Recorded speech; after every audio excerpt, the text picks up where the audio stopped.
Hey guys, Zach here and welcome to my Great Expedition update video for BDO console. We finally got all the ocean stuff, and that means we have access to Bartering now, to all the new ships and Sycraia up and lower. In that video we will cover a bit overall information about Bartering, the new ships and Sycraia and upper and lower. And for the Bartering stuff I will just explain a bit how Bartering will work, is it worth it, how much time you need to invest in it, stuff like that, nothing too crazy. We will also go over all ship types and I will explain a bit what they're good for, what ships they are, what you need for it to build it, how long does it take. And for Sycraia, I'll also show you a bit grinding footage, like what's the AP, what's the DP you need there, and how much trash you pull, how if it's a good spot, stuff like that. So hope you guys are excited for it. Moreover, we had a community event with the CM Voltara and with Lord X and some other GMs. We did show the new Carrack ship, what's the biggest new endgame ship in the game now, and also had some fun and summoned a boss in the new Sycraia, the new secret. It's called Secret, and definitely check that out. I will link the description, like the link in the description box below. And with that being said, guys, I really hope you enjoy all the ocean content we got now and also the video, and we see us next time.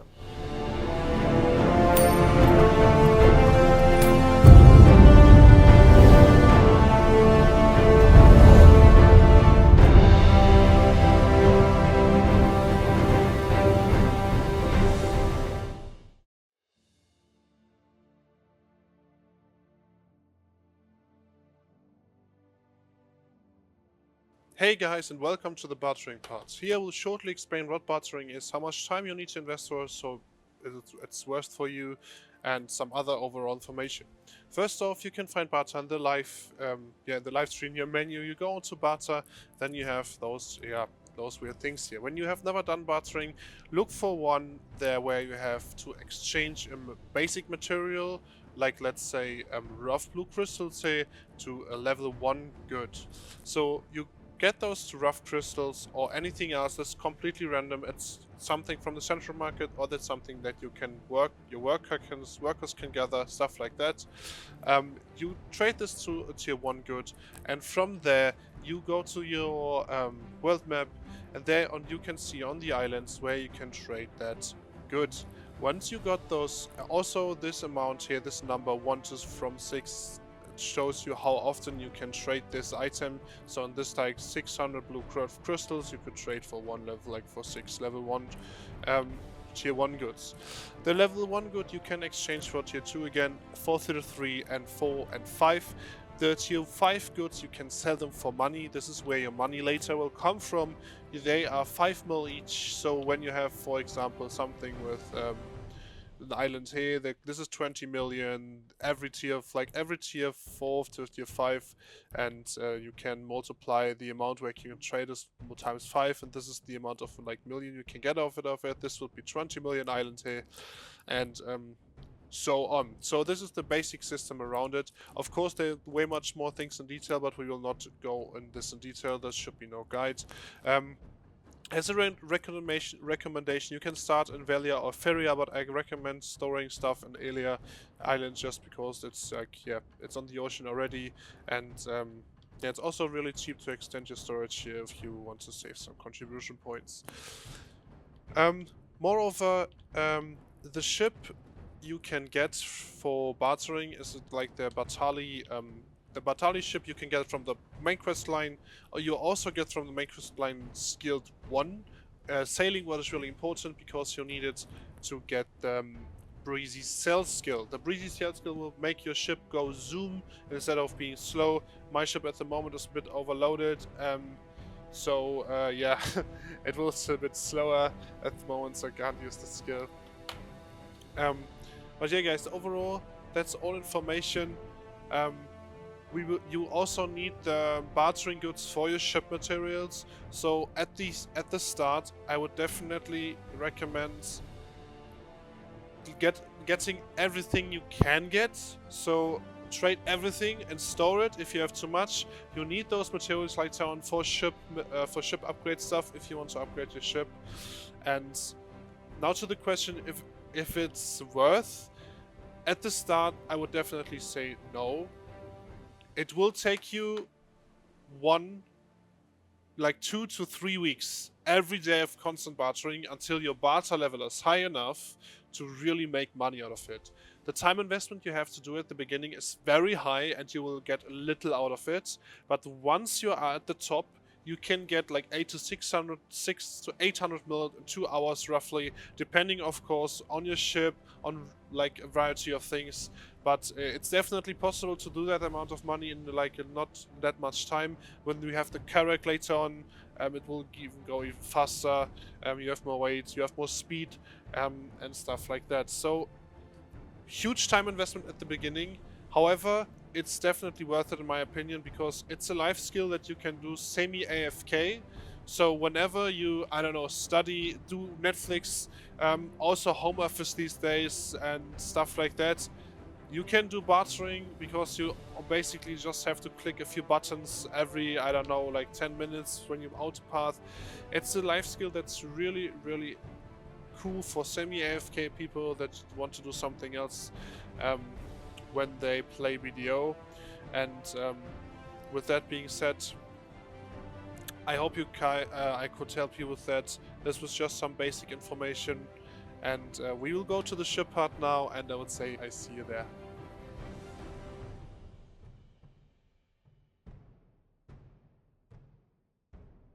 So here we are with the ship part now. First off, I will shortly explain all ship types we have and how you can kind of get them. I will also post all the links in the description box below so you can read them for yourself. There's a lot of detailed stuff. I will just not go over everything now. I will just give you guys an overview, and I will also not go into how you get the Etheria frigate and the Etheria sailboat, because we already had this. I will just say you can get them, you can build them yourself in Etheria. There's a house, a shipyard where you can build them. The materials are not that hard to get these days. Also, you can get them from the central market or from your Shaka to Seals. You can get Etheria sailboat, and we will talk about the upgrades here now. So for the Etheria frigates, we start with that. You have the improved Etheria frigate or the Etheria Galleass or Galleass, and the improved Etheria frigate is basically it's not that expensive. You only need those materials here that's listed here. You can look this up for yourself. It's really easy to get. It's, I don't know, I would say it's roughly a few $100 million. That's not a lot of money for what you get, in my opinion, because you can aim your cannons for yourself. You're not relying on other people. So when you're someone who's on you want to play alone on your ship, you definitely want to get this upgrade before you can get the Galleass. Of course, you also can get the Galleass first, but you kind of need to do the dailies for that. You need a ship for that. So if you don't have any people and no one in your guild is helping you, or you're just on your own, get this upgrade to the improved frigate. It's not that expensive. For the Galleass, it's definitely a bit more hard to get it, but you can get it in like 5 days, I think. There's a quest in Crow's Nest, where you get the Crow's where you also can spend the Crow's coins. There you can get 50% of all the materials here you need. So you just need half of them, what is like explained here, because the other half you can get through quests. This is really important. Definitely do this quest. So the Galleass is also not that hard to get. You can read this guide in specific how you can actually get it, but even if it looks much, it's not that hard to do. It's basically doing dailies and yeah, stuff like that. So that's for the Galleass. The Galleass and the improved frigate obviously are more like the combat ships. They are a bit faster. They don't have like, they have the little less payload and stuff, so they're more like designed for combat. However, you can still do bartering with them. The next is the Caravel. The Caravel is and we have the improved Etheria sailboat. It's the same for the sailboat as for the frigate. The Caravel is definitely also a cool ship. It has more capacity, so it's better for bartering if you want to barter. Also, the Caravel opens you the option to the Carrack, what is like, there are 4 Carrack types, and in my opinion there are 3 that are worth, and 2 that you should aim for now if you want to get a Carrack. And because of the Caravel, you can get the advanced, but we will get to the Carracks later. So Caravel, the same stuff. I think you need a bit different stuff than for the Galleass, but you can read it probably here what you get for the Caravel. It's also not that hard to get. You obviously, I think you need to do a bit more bartering, like it involves more barter stuff with this, but yeah, it's not that hard to get. I think you also can get it in a few days. So yeah, a Caravel. If you're just interested in more bartering, you can do this as well. So now we come to the Carracks. We start with the Volante and the Valor. Carracks are really, really hard to get. They are like mana pots and infinite pots. They are long-term goals and nothing you can get anytime soon. There's a few reasons for it. One, you need to do dailies for a long time. I think over a month you need to do dailies. And then we have on console something where PC has a daily and we has a weekly. I'm not too sure if that's a bug or not.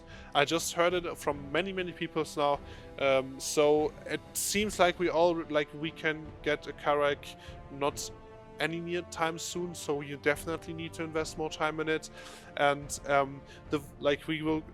that's a bit sad, I know, but yeah, but still it definitely takes some time. So for the Carrack Valor, it's designed for combat. It has fastest cannon reload speed and more durability. It's also faster than the balance and the advanced that you get from the Caravel. So this is a bit more like, it's more like a tank. Kinda, it's not a tank, but you know what I mean. It's like you can shoot faster and you're more tanky. The Volante Carrack is also a combat Carrack. It's designed for speed. It's the fastest Carrack, and this is also a reason why it's in my opinion, it's the best from them all. But I will come to this in a bit. So it also has lower speed than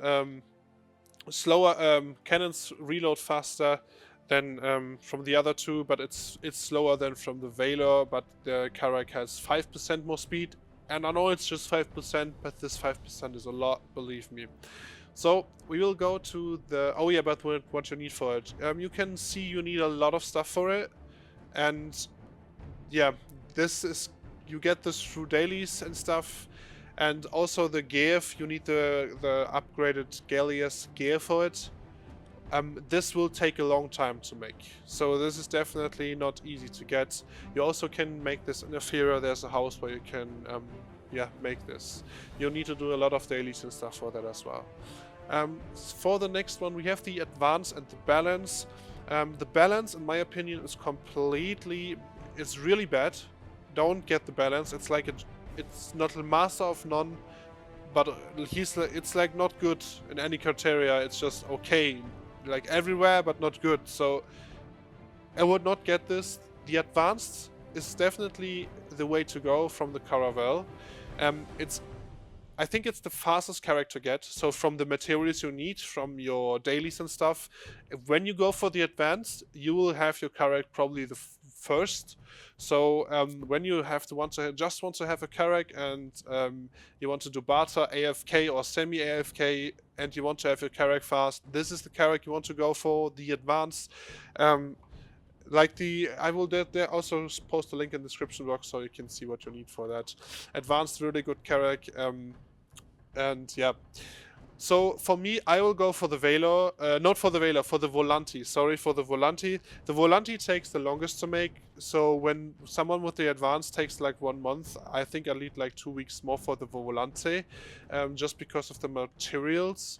But this is okay, because I want to do PvP with the ship, and being the fastest ship is always good. For bartering, it's good because of money, speed, money is time. And for PvP, it's good because either you chase someone or you're being chased. And in both scenarios, being the fastest, if you're outnumbered, you can escape. And if you dominate, you can chase. So being the fastest is always better in my opinion.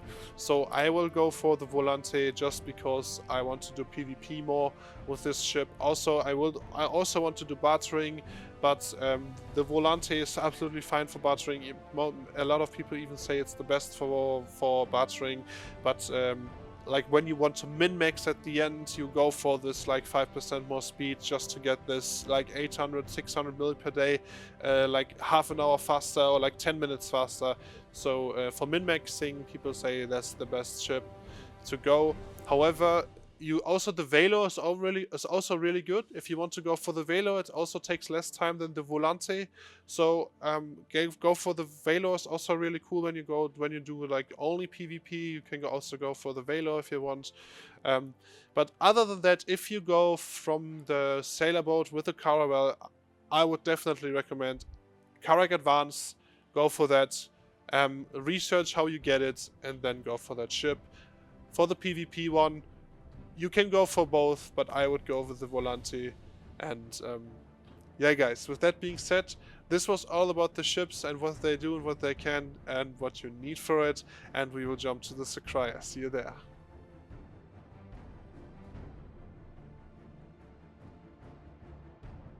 Coming now to the Sycraia part, we have upper and lower Sycraia, and we will start with upper Sycraia. In upper Sycraia, it's I think 230 zone was it. It looks really cool, in my opinion, and you can farm the keys there you need to get into the abyssal zone, what's lower Sycraia. To upper Sycraia, I think there's money-wise, there are definitely better spots, but from what I've heard, it's a good spot for EXP. So maybe when you are in this time, like in this AP. Yeah, if you have like this around this AP and you want to level a bit better and you just want to check out upper Sycraia, maybe give it a shot there. It's also a cool grind spot in my opinion. Coming now to lower Sycraia, the abyssal zone was the most important part. I was pretty hyped for that, to be honest. I saw a lot of PC players getting a lot of money there and stuff, and we also had a lot of PvP there already, so it was actually really fun. I tested both my Hashashin and my Musa. I think my Hashashin is still definitely a bit better there, but Musa buffs were also really good. So I don't know, I think I will stick with my Hashashin for grinding, but also Musa, I think it's also okay. In terms of trash numbers, I can't really say much yet. I need to go to the rotations probably, also skill rotations and stuff. I didn't like figured out that much yet. But here you can see a bit like Musa and Hashashin footage in comparison. Yeah, it's a really cool spot in comparison to Starsend. Actually, it's I think it's a bit better consistent money. So when you want to like get a like certain amount of value, like money every day, and then probably Sycraia is the better way. Also, it's easier, or like let's say it's more easy to get a rare drop there than it's in Starsend. Of course, when you're super carried in Starsend and you get a lot of distortions, like me for example, I'm really carried in that spot, to be honest. There was barely there where I didn't get anything, and I had like 6 to 9 distos and like more than yeah, per day sometimes. So when you are carried in Starsend, you will definitely make more money there. Obviously, this is also depending on the marketplace, like the prices. But especially for console at the moment, I think Tangred rings will go down instead of up. Obviously, we have to see, because Tangred ring is just 1 AP more on Tet, so most players don't have distortions yet. And distortions is definitely for many players the way to go, so I think they will go up a bit more. So Starsend is, I don't know, maybe a bit more better money if you get lucky, but if you don't get lucky in Starsend, then Sycraia is probably better money. So test it out. In my opinion, both spreads are really cool. The thing is, one thing about Sycraia you definitely also have to keep in mind, it's a really, really cancer spot itself. You need tears there. If you don't have any tears, don't go there. My recommendation, 100%. And not only one, also maybe 2 or 3 or 5 tiers.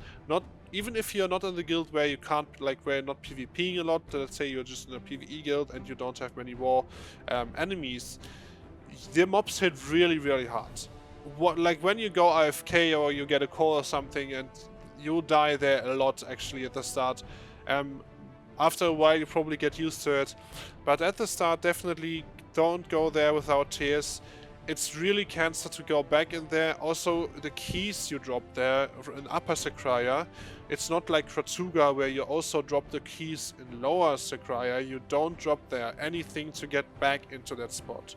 So once you're out, you're out. When you don't have any guild member that can TP you in with a compass, or your guild member or guild master with CTG, you're out. So if you want to, it's not the chill, like it's not the chillest grind spot. It's definitely a more harder spot when you want to say it that way. So yeah, keep that in mind, and I hope you have fun there and get a lot of money. And with that being said, guys, this was everything for Sycraia part. I hope you enjoyed the footage. To summarize all, the Great Expedition update is a really cool content update for BDO console. It will give you a completely new way to play the game, what's really important in my opinion. I know PC had this already for a long time, but it's really cool that we also finally got it and can yeah, play our own adventures with it. And with that being said, guys, get your guilds out, get your ships out, go with your friends on the sea, try something new. Even if you don't interested in that for long term, just do the quest line. You can get an easy ship there and just try a bit, fight a bit, have fun with your friends, with your guild. And with that being said, guys, thanks for watching. If you have any questions, leave them in the comment section below, and we'll see us next time.